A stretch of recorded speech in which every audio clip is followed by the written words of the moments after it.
Hi, right, okay. I've had my 5mm bonus spacers on the car, as you can see there. But the only problem is they're not Hubcentric, so I've got the had the 10mm Hubcentric ones, but obviously 10mm I didn't really like the feel of the steering, so what I've had done is I've had them machined down to 5mm. Camera around, you can see that fits nice and flush to the hub,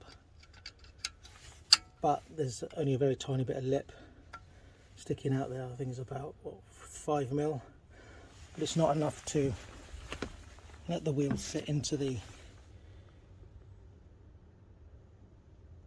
on the hub, because you can see there's quite a big chamfer on there. Anyway, problem I got now is because this is shaved down, when you pop it on you can see there's a massive gap here. Let's let that focus. Here there's a big gap in here, so now what I'm going to have to do is get the grinder out and just trim this lip down so it'll fit nicely on the end. Okay.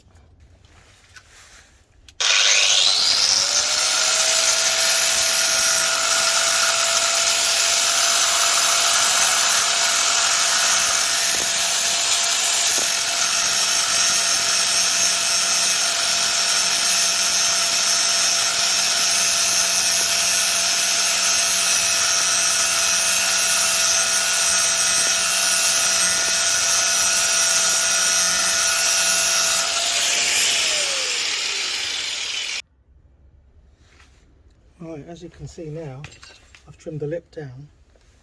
This is the non-Hubcentric spacer, so you can see that is nice and flush with that. So what I've had to do now is trim the hub down, so that will fit nice and flush on there.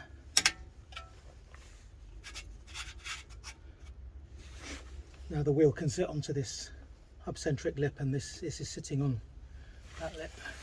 If I bring you in, I'll just bring you in, you can see we've quite a bit of a gap in there as well.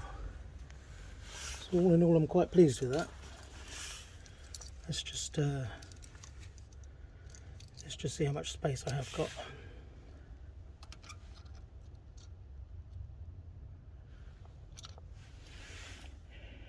We've got 1.63mm spare, so I think quite pleased with that. So on to the other side now and get that sorted.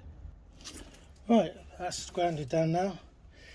So this is the non-Hubcentric spacer I had on before.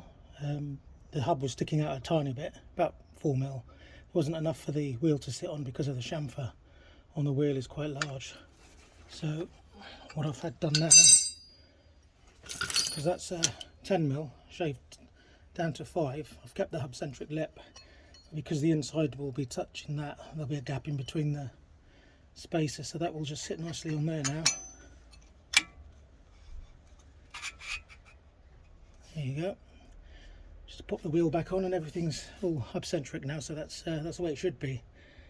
So the little weight of the car and all the force is not on the bolts, so the wheel will sit on nicely on that then, so all the weight will be transferred through the hub. Brilliant. Okay, thanks for watching.